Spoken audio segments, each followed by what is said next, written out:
Hey, what's going on? It's MegaMan TCG here. Today we've got another deck feature. We're going to be doing PharaohMan, the so-called ultimate net navy. At least that's what it says. Is that true? Is that just a cool name? We're going to be finding out today in this deck profile. Something really interesting about PharaohMan. Maybe you're not familiar with it, but he's really got some interesting lore as far as like the MegaMan NT Warrior anime goes. He has the unique distinction of being the only net navi that's ever defeated MegaMan, that's gotten him deleted. And what's also interesting is that once MegaMan comes back and beats him, he comes back in the shape and form of base EXE, which I also did a deck profile of last week.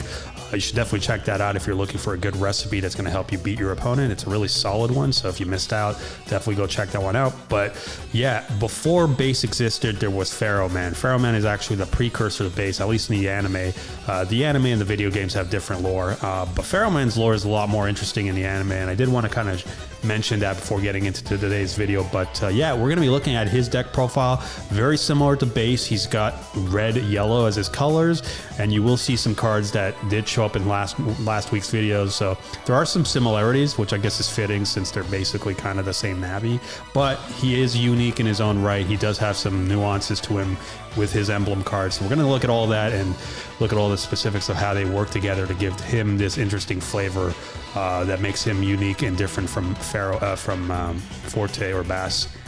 So yeah, that's what I got for you today. Before I get into the video, I want to ask you to please subscribe to the channel if you haven't already.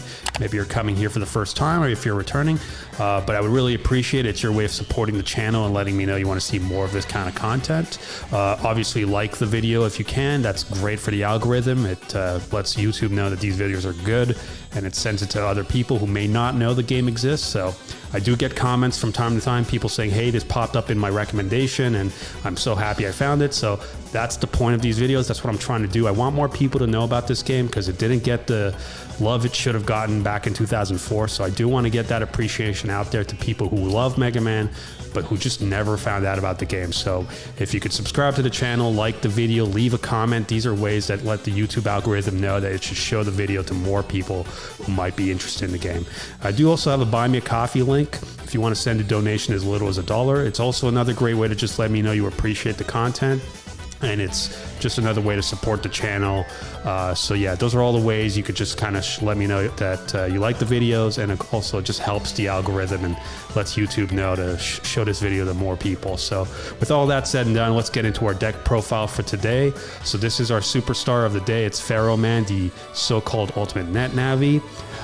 He's got a really interesting stat line, 3-2-4. So 4 can be a little tricky because that means we can't blast as often as a net navi with 2. But there are ways for us to do a lot of damage. He is red-yellow, just like PharaohMan. Like base. But he's very different in the sense that base has more opportunities to blast, whereas PharaohMan doesn't blast as often. So I guess that's kind of like what makes them sort of opposites, even though they're supposed to be the same person. But because we're not blasting as much, we are going to have different ways of winning the game. So I want us to quickly look at our win con for this deck. So we are going to be using, very similar to the base deck, we are going to be playing 4 Boys Bomb 3. You've probably seen this card in a lot of my videos in the past, but it is like the best card in yellow, just because you don't have to burn your power gauge to use it. A lot of battle chips, ultra rare battle chips, require you to burn pretty much your entire power gauge before you can use its effect, which just sets you back essentially, and you have to essentially like rebuild your power gauge to be able to reuse that battle chip. But with Boys Bomb 3, you don't have that problem. You just lose 2 energy as a cost, which is really peanuts relative to those other costs, and it just gives you this amazing boost in strength. So you could just play these one turn after another and just like beat your opponent to a pulp and win the game very quickly. So yeah, we're going to definitely be leveraging that in today's deck, and we are playing 4, but we do have other ways for doing damage. We don't necessarily want to be completely reliant on Boys Bomb 3, so we are also going to be playing 4 Anubis. This is the PharaohMan unique battle chip. So you do have to discard, you do need 2 yellows and a PharaohMan emblem, which that's fine, we've got him. So we do need the 2 yellow, which is going to be easy with the deck recipe I'm showing you today. The cost is you got to discard a PharaohMan card to make your PharaohMan strength +2. for each resource in play. So yeah, it's very similar to High Cannon, which we also have in the deck. So High Cannon, you may have seen my other deck profiles, but yeah, it's a very simple boost in stats. So you can get up to potentially 16 if both you and your opponent have 4 resources on each side of the board. And yeah, it's just kind of a middle in the road option, because Boys Bond 3 can sometimes take time for us to get to and set up. It's kind of like a finale card, if you will. So we kind of want some middle of the road damage, and that's what Anubis kind of fulfills. It just lets us punch the opponent in the middle of the game until we could get to the point where we're going to drop our Boys Bond 3. So yeah. We are going to be playing 4 of these. We are, like I said, we are playing 4 High Cannon. So this is kind of a miniature version of Anubis, where you burn a power to make your net navi strength +1 for each resource in play. So yeah, very similar to Anubis. It's just +1 instead of +2. But again, middle of the road damage until we could get to that part of the game where we could start dropping the Boys Bond 3 and completely annihilate our opponent. So yeah. Yeah, those are basically our heavy hitters, our damage cards, our battle chips. I usually end the video with those, but I did want to show you the win con so that the rest of the deck makes sense. So yeah, we've laid out the battle chips. Let's look at the resources. So like I said earlier in the video, he is a yellow-red Navi, just like base. But this deck is going to be mostly yellow because the reds are not always the most helpful. They do help sometimes with damage, but for now we really want more control so we could get ourselves to a good place to drop the Boys Bomb 3. So it's mostly a yellow deck with like maybe 1 set of red cards and a couple of greens. So let's just look into the yellows, which is the majority of the resources of this deck. We are playing 4 Petrify, which is a PharaohMan unique card. You do need 2 in the power gauge to get to it, but it's just got a really powerful effect, which is burn 3 power to burn all of your opponent's power. So really brutal card. It just keeps your opponent in check. You're just going to constantly set them back to turn 0 where they have to like rebuild their power gauge. And as you know, the power gauge really dictates how you can play the rest of the game. You need power. You need a power gauge to be able to play your resources, and you need your resources to be able to play your events and your battle chips. The power gauge is kind of like the sort of the foundation for all the other cards. So if you keep getting rid of the power gauge, you're just basically slowing down your opponent and making it impossible for them to play their strategies.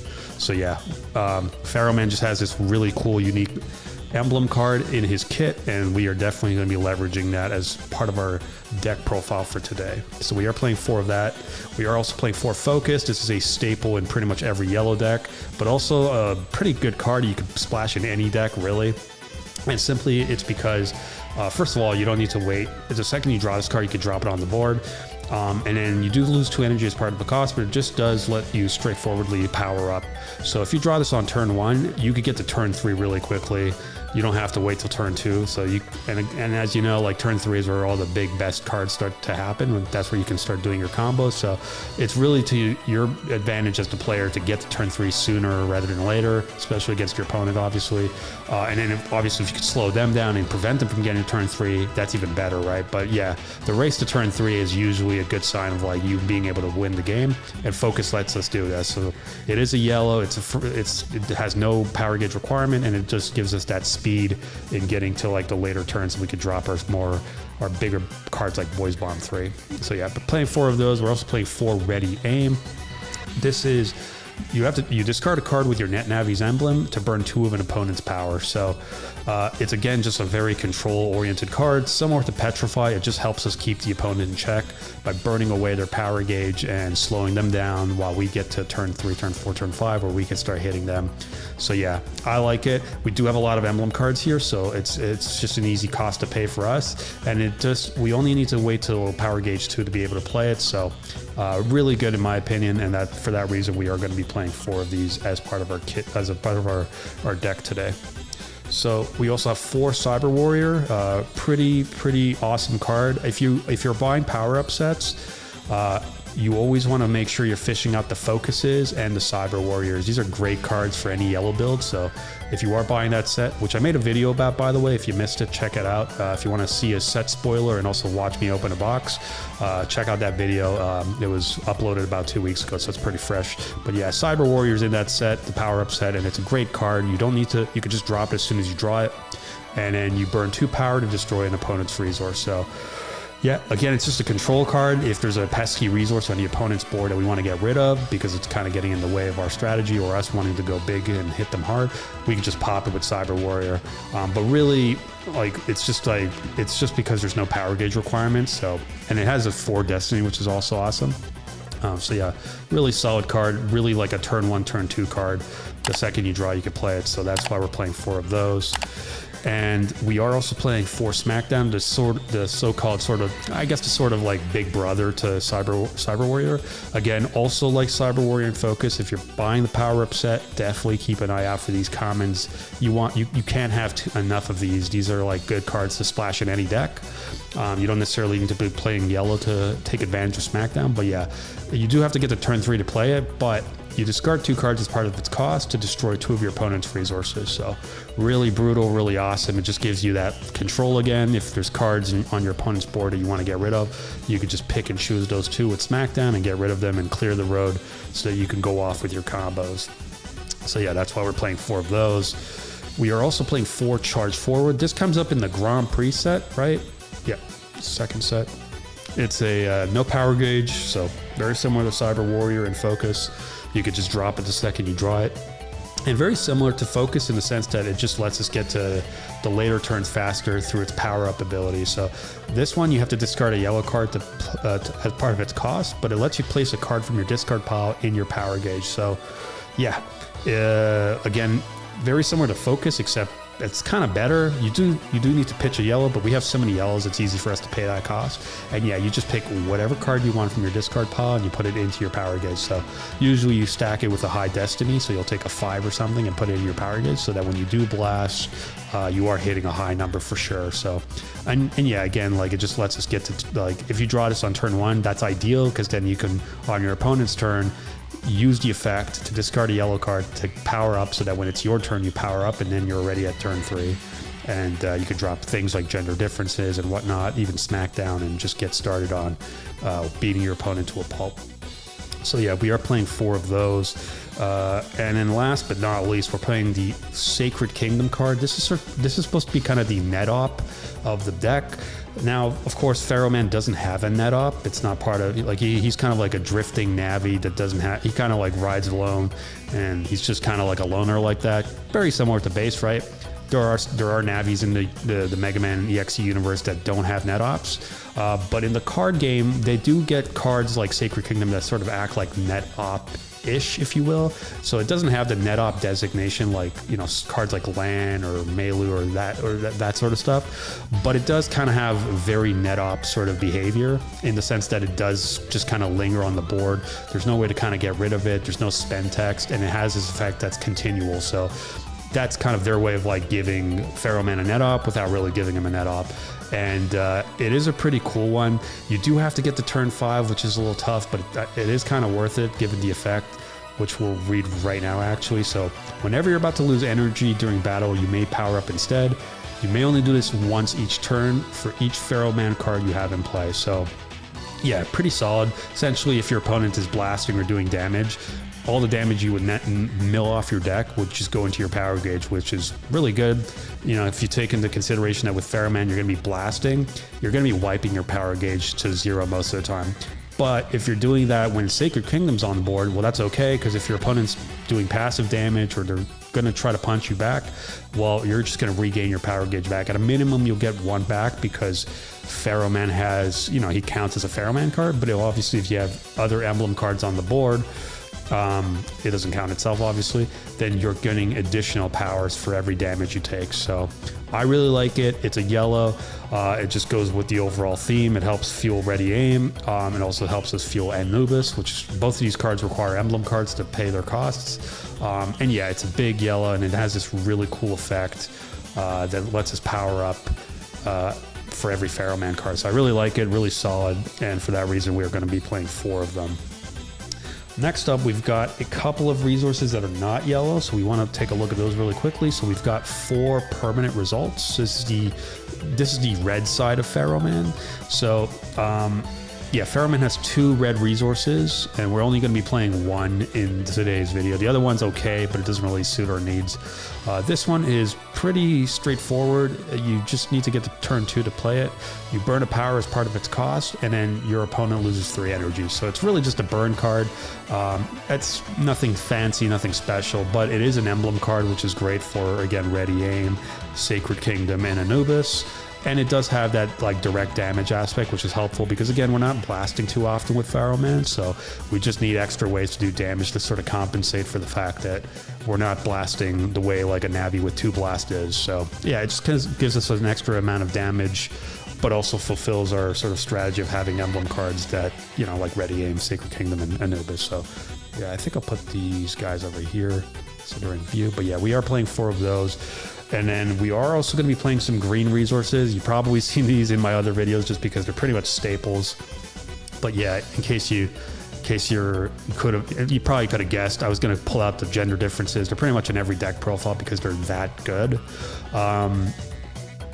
If you're playing, you could get these in the Grave set. I just want to make that clear. So if you're starting and you want to get play sets of these, the Grave sets, that's where you get these guys. I believe they're commons, which is great.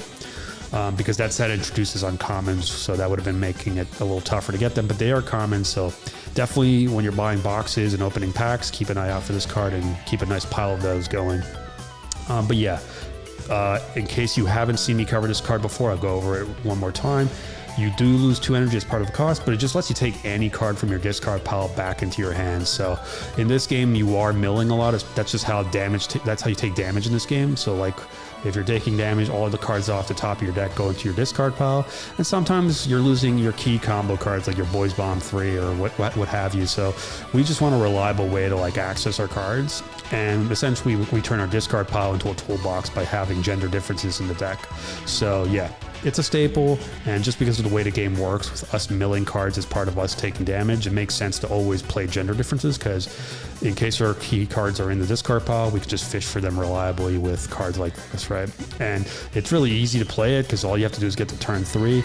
So yeah, that's why cards like Focus are so important, because it just lets us get to that turn a lot faster and drop the gender differences, which allow us to fish for our combo pieces sooner rather than later, right? So yeah, we are definitely going to be playing a playset of that. And we are also going to be basically playing a different copy of Gender Differences, just under a different name. Let me pull the other copy. So yeah, we got 4 Woodman, and it really just does the same thing as Gender Differences. It's take a card from a discard pile into hand. So this doesn't have the cost, which is great, but you do have to wait to turn 4. Unlike Gender Differences with turn 3. But again, it's just like it's like Gender Differences. It's just a wild card. It's just your Joker, so it just turns into any other card you want. Most of the time, it's just going to be the Woodman, because that's, the Boys Bomb 3. That's the card we're really looking for. But yeah, that's really it. It's like we just want to have, we want to increase our odds of just being able to get that key card for winning the game. So a play set of Gender Differences and a play set of Woodman helps us just achieve that sort of consistency. That covers all our resources. We'll just look at our events and wrap up the video. So we are playing 4 technical difficulties. If you've seen my other deck profiles where I cover yellow decks, this is pretty much a yellow staple because it's 4 Destiny, which is great. You only need 2 yellows and no power gauge, and yeah, it just pops the resource. So you can just get rid of anything on your opponent's board that's getting in the way of your strategy. Really awesome card, and just keeps your opponent in check and clears their board of any sort of pesky resources that you're not really feeling. So put those over there. We are also playing 2 Method for Well-Being. I love this card. It's a tough card to pull off just because you need 4 yellow, which isn't always the easiest, but we've got enough of a decent ratio going here, which makes it at least easy and accomplishable. Like it's easy to accomplish, I'd say. You don't need a power gauge, which is okay, which is great. It's a 5 Destiny, excellent. And really, it just has one of the most brutal effects, which is you power up until your power gauge is full, and then you burn all of your opponent's power. So really solid, and not too hard to pull off. Actually, with this deck, we have enough yellows, and we do have our wild cards like Gender Differences and Woodman, which essentially what's going to happen is you're going to have a board more often than not where you have 3 yellows, and then you'll play a Gender Difference to take up the 4th resource slot. And as soon as you draw into a 4th yellow resource and Method for Wellbeing is in your discard pile, that's when you're going to kind of go off. You're going to wait for your opponent to go to their turn, their main phase, and once they pass, you're going to use Gender Differences to get the Method for Wellbeing. Then the next turn comes up, you power up and draw like you typically would. Then you play your 4th yellow resource, then you go to your main phase and you play the Method for Wellbeing, where you can just totally obliterate their power gauge and refill yours. And sometimes it's the reverse. Sometimes it's you have the Method for Wellbeing, but you're missing the 4th yellow. So the Gender Differences and the Woodman help you just get that 4th missing piece you need to be able to use the Method for Wellbeing. And yeah, usually when you play one of these in a game, it kind of sets the tone. You usually win that game. But if you play 2, I don't think the opponents generally do not come back. So. It's really brutal with PharaohMan, especially where you'll blast and then you'll play Method for Wellbeing to restore your power gauge and then completely wipe out there. So yeah, for that reason, we're playing 2 of these. Normally we would play 3, but the reason we're not playing 3 is because I just need the extra slot for another card that's really awesome. And that card is Ultimate Sacrifice, which PharaohMan is actually featured in. And I'll be honest, I was not a fan of this card when I first started the game. I looked at it and wasn't really like feeling the effect. We'll look at it really quickly. So it's a 5 destiny, which is great. It's a 3 yellow event, no power gauge required. And it lets you destroy all resources, burn all power, and discard all hands. So that's both you and your opponent. So I wasn't big on that. I was just like, well, why would I want to do that? What if I've got a great board? I don't really like the idea of getting rid of my stuff. But thanks to players like Gumby, Zero Skater 12, and Chadicular, I've recognized the real power of this card. I used to think this was a jank card, but they really helped me see the light and see it for how it really works. So the way you're supposed to use this card is you're supposed to set yourself up for a huge hit, usually with a Boys Bomb 3, and then a blast that follows up. So in our case, PharaohMan's going to play Boys Bomb 3, which is going to give him this nice, boost in strength, and then you're going to blast, so you're going to probably lose your entire power gauge, right? And that usually takes 4, right? And then once you've got yourself nice and high in terms of attack, you're going to play the Ultimate Sacrifice, wiping both you and your opponent's board. So then the turn's going to end, and then you're going to hit your opponent for this huge amount of damage that you stacked up with Boys Bomb 3 in your blast. And then your opponent's going to basically have no way to retaliate because you Ultimate Sacrificed everything on their side of the game. So that's how you're supposed to use it. I wasn't really in tune with that when I first looked at the card, but thanks to Gumby, Zero Skater 12, and Chadicular, I want to shout them out. They helped me see the light and recognize the real power of this card. So that, just to recap really quickly, the whole idea behind this is that you usually use it after you're going for a big swing to basically get rid of your opponent's ability to take revenge on you.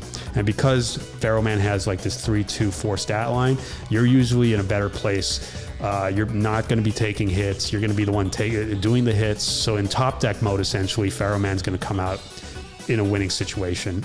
And also the other way you can obviously use Ultimate Sacrifice is like if your opponent is setting up a nasty combo and you're kind of seeing them put together their resources in their hand and you just don't want that happening, you can just like interfere right away. You obviously need the 3 yellows, but yeah, if you just don't like where things are headed and you think they're going to OTK you, well, you could just say like Ultimate Sacrifice, and yeah, it kind of resets the entire game, but hey, at least it kind of saves you and prevents your opponent from like putting together that OTK, right? So it does have that use case as well, but more often than not, you're really going to be using it for the Boys Bomb 3. You're going to really hit your opponent with Boys Bomb 3 and a blast, and then you're going to go Ultimate Sacrifice so that your opponent can't retaliate the following turn. So yeah, we're going to only use 1. I don't really like using more than 1 because then it kind of clogs, and again, we have so many wild cards through Gender Differences and Woodman that fishing for this when we need it is really fairly easy. So I don't, in my opinion, need to waste, valuable slots to put in multiple copies. I think 1 copy is fine. And yeah, that kind of pretty much rounds up our deck. So those are our resources, our yellows, some of our other odd color resources, our battle chips, or win cons for the most part, and some events to kind of help us keep the control in check.